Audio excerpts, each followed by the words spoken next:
Hi, I'm David Campervan Man. Welcome to my channel. In this channel I am going to do a tutorial on how to do an oil change on a Volkswagen Transporter T6.1. Now I've done previous videos for the T5.1 and the T6, so let's see if there's any differences on the T6.1. Now we're not going to need too many tools for this job, but obviously you will need some. So what I've got here is a 1/2 inch drive with a 13mm socket, because this vehicle has a sump under tray protector. So we've got that, we've got a long extension, we've got a 32mm socket for the oil filter housing, and we've got a 19mm spanner for the sump plug, and we've got a drain tray for the old oil. Okay, I've already warmed the engine up so the oil is nice and warm, but the first actual job we're going to do is take this sump tray off. There's 36 of these 13mm headed bolts, and they should just, I mean, this is a 3-year-old van, so nothing is rusty, and it'll stay on because there's a clip right at the back, should stay on. Now they have come out nice and easy because I've already done an oil change on this vehicle, and I always copper grease things when I'm putting them back on.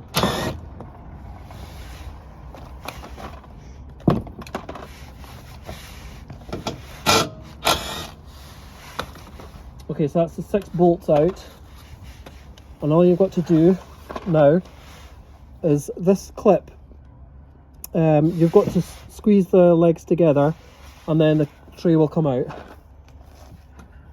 There you are. So it comes down and then back and then out. You can get dripped on your head, but that's okay, I can live with that.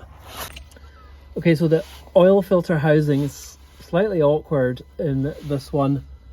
On a T6 it's very slightly different position, however I'll tell you where it is. This here is the air conditioning compressor, right next to it is an engine mounting onto the subframe, and then just to the side of that is the oil filter housing, and I'm going to take the oil filter housing off before I drop the oil, because that will drain quicker than the rest of the oil. So I got my 32mm socket on, and I've had to put a knuckle on as well because it's at a slight angle and it shouldn't be too tight. And then we can put our oil drain tray in place just to catch any drips and get out of the way of the oil so you don't get it all over you. Okay, so that's loose enough to spin off by hand. You will probably get dirty, so you're well advised to put on gloves and so on. And I've got cardboard on the ground here. They've usually got too many vehicles in the workshop to be able to do everything in the workshop, so I often have to work outside.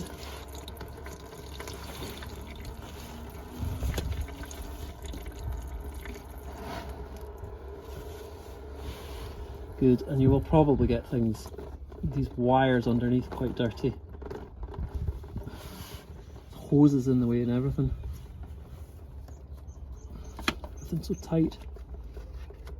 However, that's it out, and it's a cartridge filter inside that filter housing, so let me just check that. Yeah, it's the same filter as in the T6. I wasn't 100% sure when I first looked at it. I did look at the part numbers and I thought they were different. I thought they were the same, so that's good. So it's the same filter cartridge as goes on the VW Transporter T6. So that's the filter housing off, and you just clean everything up. I will get some brake cleaner and I will make sure all those wiring things and hoses are not dirty with oil. Okay, first job done. Okay, so while the oil filter housing is draining of all its drips of oil, I'm going to clean the oil filter, well, filter housing basically. What I've got here is brake cleaner, and these modern engines have got so many recirculation systems on it, and some of it goes back into the oil and it just makes it more and more dirty. So I think at the oil change stage, if you're as clean as possible, you're just going to minimize any extra carbon deposits that you're leaving in the new oil. So you can see how dirty that comes out there. I'm guessing not an awful lot of people will do this as fussy as this, but I like to. There we go, that's pretty clean. Now your new oil filter will come with a new seal, so we'll change that. Okay, so we're going to change the oil seal on this. So you just get a small screwdriver and just ping it out as easy as that. And the oil filter new packs always come with a new seal. Let's put that in there. Just spin it around there, and it's obvious where it goes. Right around there, and then before you screw it back onto the vehicle, just a drop of fresh oil on the oil seal. And while we're here, you can see it says 5.2 Newton meters. That's the torque of how tight it should go, and that's virtually nothing. That's practically just hand tight and no more. So when you're using a big tool, like I'll be using the 1/2 inch drive, that's quite a big tool, you'd really just until it stops, you tighten it on. So let's see how that looks when we're back there. And then put your oil filter into the housing and it just snaps in nicely there. Okay, so that's the oil filter housing has yielded its last drips. So now I'm going to, just while I'm in the area, clean up. You'd be surprised how much damage oil can do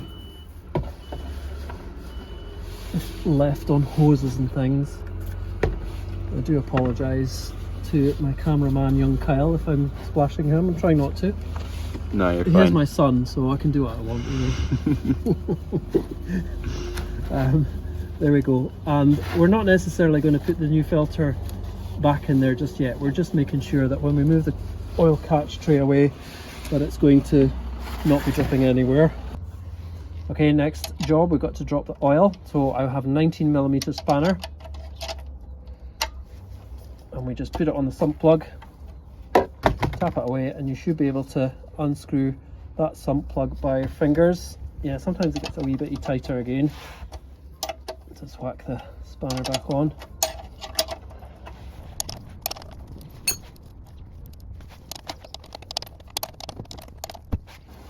Good. Alright, so it's near the end of the thread, so you're going to need your 2 hands for this. And by the way, when it comes out, it goes further than you think. So get it until you can feel the last thread jumping. There we go. And then get your tray. You better not doing this in the wind, and just whip the sump plug away, and then the oil will do the rest for you. Gravity will do the rest for you, and we'll give that sump plug a little clean. Good. And you've just got to leave that to drain. I usually leave it to drain for a good few minutes so I can get as much oil out, old oil out, as possible. Okay, next job that you do is very important. Take the key out of the ignition so nobody can start the engine, and put a no oil sign in somewhere entirely obvious, and remove the key well away from the vehicle. So until you've got your new oil in, you leave it like that. Okay, we can put the sump plug back on. I've had that dripping while I've been drinking coffee, so that's lots of oil come out there. You don't really need to change the washer, I've found, on these. It's not like a copper washer from long ago.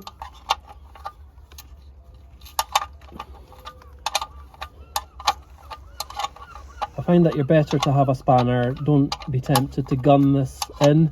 You don't want it stripped, although it is quite a coarse thread. And just tighten it up until it stops, and then a bit more. There we go, that's it. There we go, nice and tight.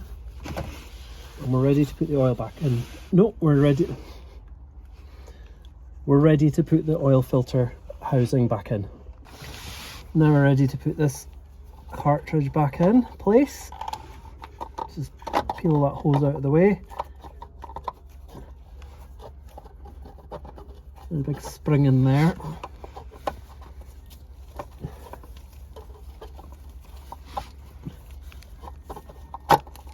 Good. Because the springs obviously goes right through the middle of the filter cartridge. Spin that on by hand. Now remember, it's, what did it say, 5.2 Newton meters, which is basically hand tight.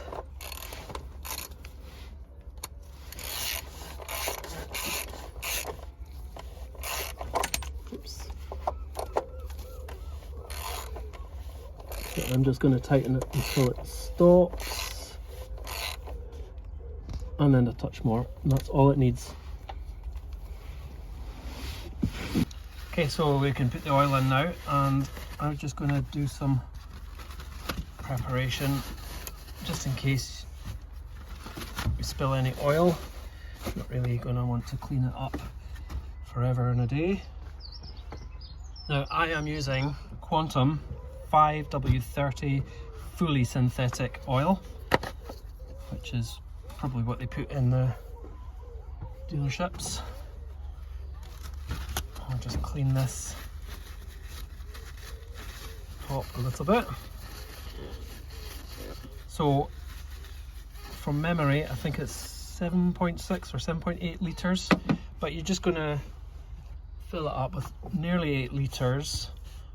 But on the T6, I will tell you now, T6.1, sorry, you don't fill it to the top of the hatching marks, and I'll show you that later. And the reason for that is I think it was this van came back with a light on, too much oil in the dash, and I looked at the forums and people are saying on a T6.1 that happens. So the fix for that is don't fill the oil up to the right at the top of the hatchings on the dipstick. So we're going to put in about, I don't know, 7.5 litres, and we'll check it after we start the engine. So that's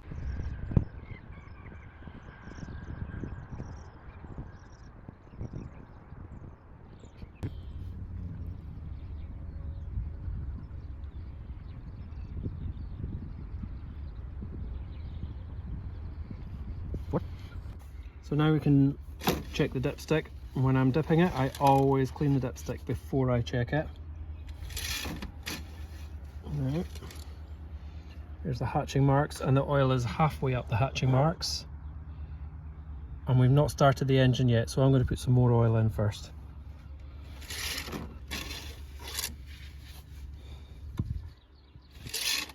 And the reason we can put it to the top of the hatching marks is we've not started the engine yet, and that new oil filter and the filter housing will fill up with oil and drop the level a little.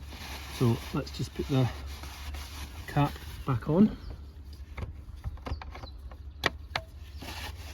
Okay, now we've got our oil in, we can take this sign away and we can start the engine. And what you want to make sure is that the oil light goes out. Yeah. So just let the oil go around the engine a little bit. Okay, I hope you found that useful. Thanks for watching. Don't forget to like and subscribe for more videos like this coming up soon.